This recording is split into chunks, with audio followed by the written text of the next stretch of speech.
Are you serious? Are you serious? We have breaking news, guys, because there has been a mega earthquake that has hit Japan. It was 7.0. Now, the U.S. Geological Survey has just downsized it to 6.7. Now, disclaimer, everybody, because some of the content and information of this video is for entertainment only, or at least that's what they say. Well, I'm going to tell you right now, www.pastorpaulgold.com, or call them on the phone, 877-646-5347. Guys, seriously, the national debt just hit $39 trillion, and it's growing $37,000 every second. That's crazy. Who's paying for it?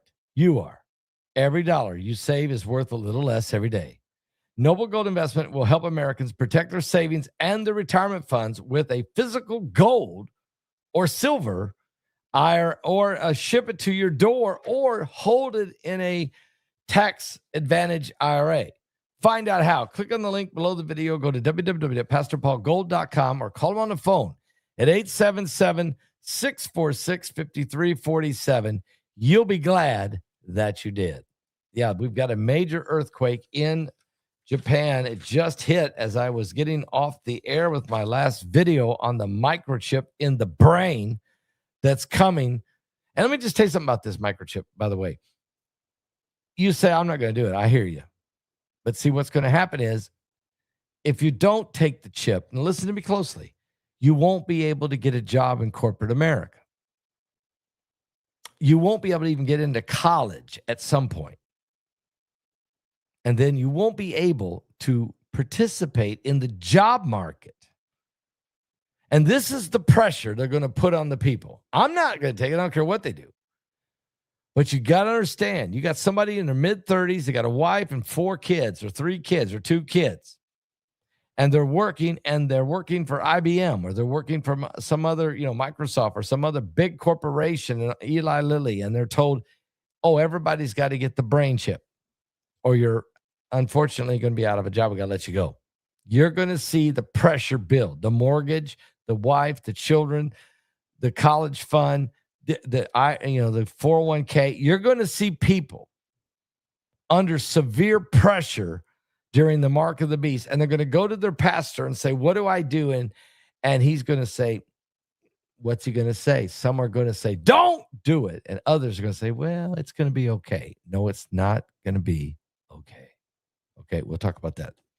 Right now, we got a major earthquake in Japan of 6.7. Now, it's not the only earthquake out there, but it hit hard in Japan, and then followed by a couple earthquakes in Alaska, then a 3.7 in the Dominican Republic, 3.6 over in Puerto Rico, 2.5 in Arizona, but then 4.9 Peru, and a 3.0 just happened in Hawaii. But the big one is 6.7. It was a 7.0. It is in red in the U.S. Geological Survey, but it was first said that it was a 7.0.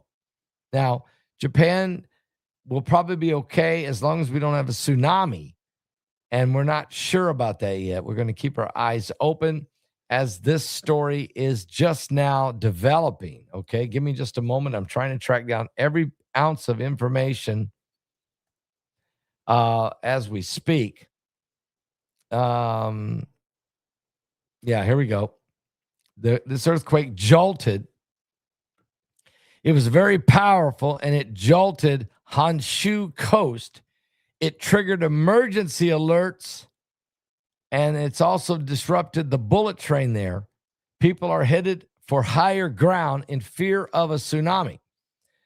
It was a very powerful earthquake. It was 7.0 according to the Japanese seismic graph. It has been downsized since then by the U.S. Geological Survey to 6.7. The high-speed train that operates along that coast shut down because of fear of a tsunami. It was also reported that there was fear of casualties. But the good news is they shut the train down. There has been no casualties. Now, there has been some damage, and I'm looking at a car right now that fell into some kind of a sinkhole because of this tremor. It was a very strong shaking, measuring a powerful intensity, was reported in several cities in Japan. Many surrounding areas also in neighborhoods experienced intensity. There was 4 major tremors besides the 6.7, some 4 more tremors that were very powerful. Residents across the affected regions did receive emergency earthquake notifications, and some were told to seek higher ground along the coastal areas.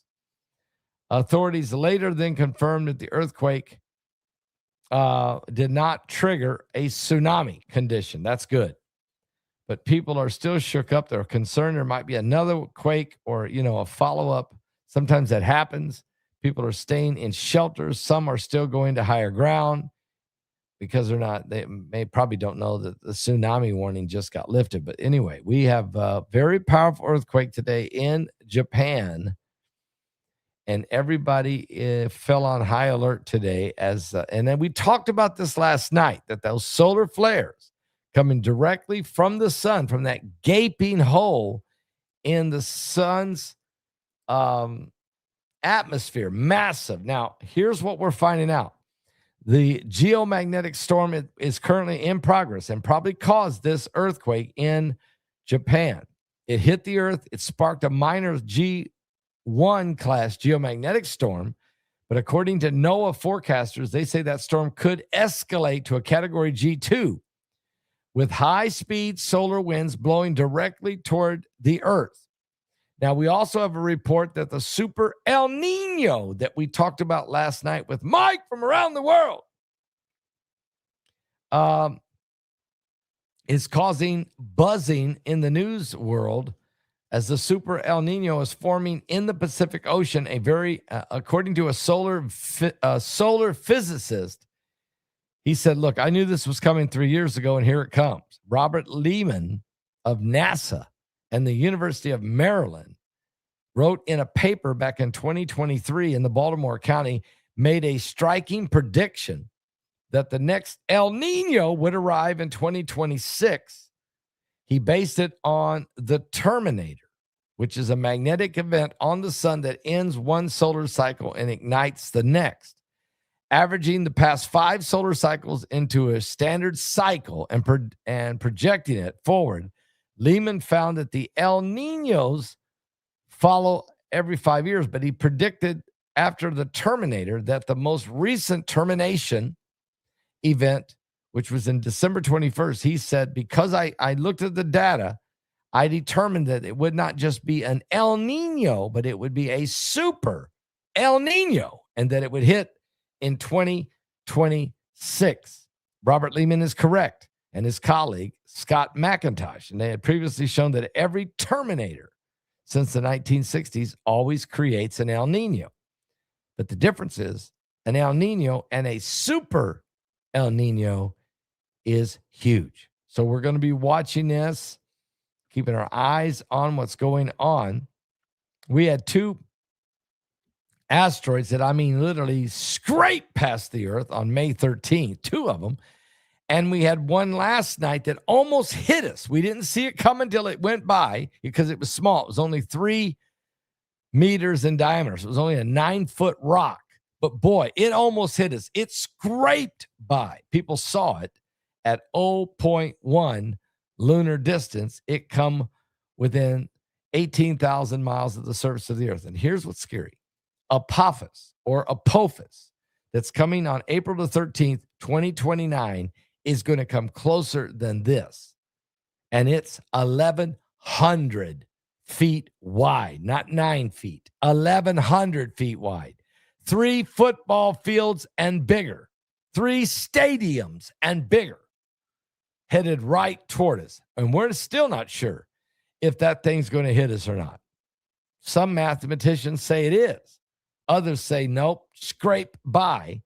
But when it comes back 7 years later, exactly to the day, April 13th, 2036, all bets are off. I'm not so sure it won't hit us in 2029.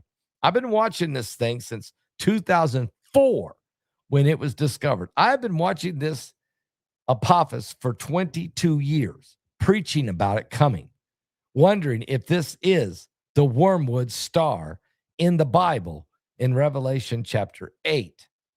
I've often wondered, and matter of fact, the late Dr. Thomas Horn believes that it is, and he wrote a book about it, and I've talked about it, and I put it in my book, Revelation 9:11, and I'm putting it in my book, Trump versus the Beast.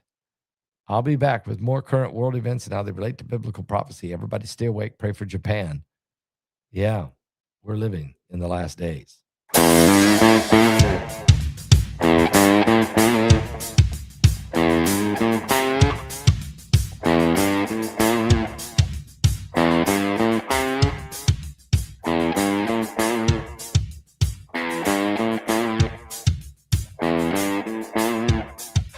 The earth can shake, the sky come down, the mountains all fall to the ground.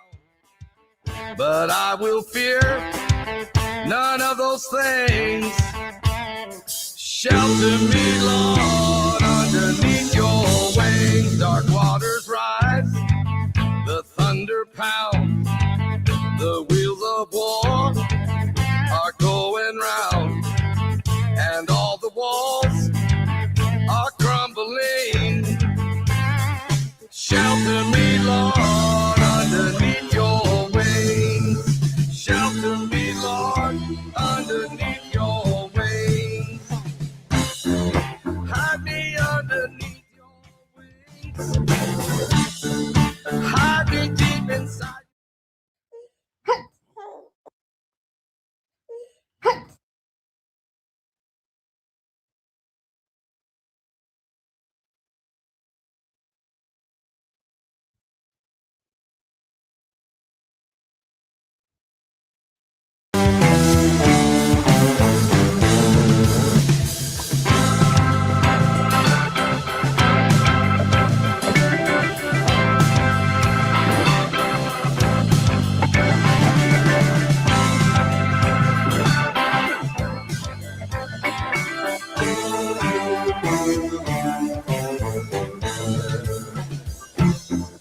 Hide me underneath your wings. Hide me deep inside your heart. In your refuge, cover me. The world can shake, but Lord, I'm making you my hiding place. Now on that day, you call for me.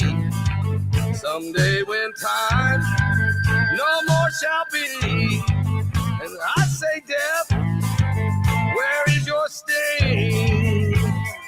Shelter me, Lord, underneath your wings.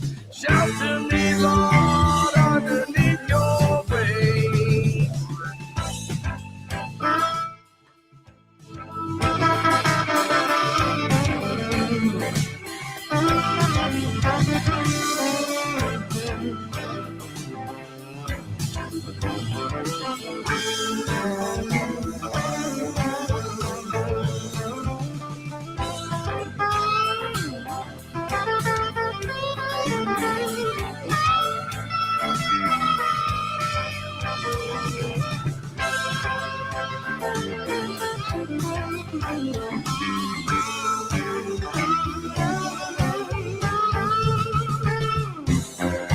Hide me underneath your wings.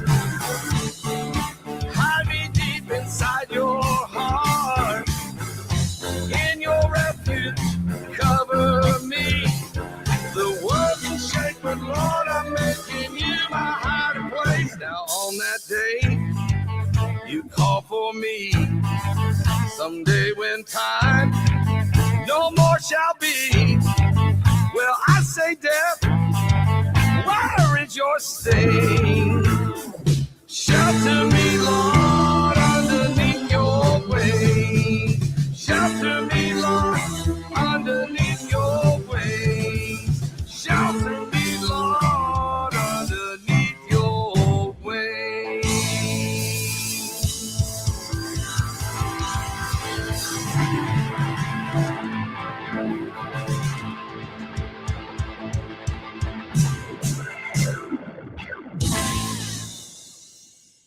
What an amazing, amazing song. That's no doubt about that. Guys, I'll let you guys go. Continue to pray that everything works out in the situation we're in with the war with Iran. Pray for the peace of the Holy Land, the peace of Israel. Pray one for another. And we'll be back with more current world events and how they relate to biblical prophecy. We're living in the last days. Give your life to Jesus Christ. As we're 6 days away from the Feast of Pentecost, the Feast of Weeks, the Feast of Shavuot, the Feast of the Booths.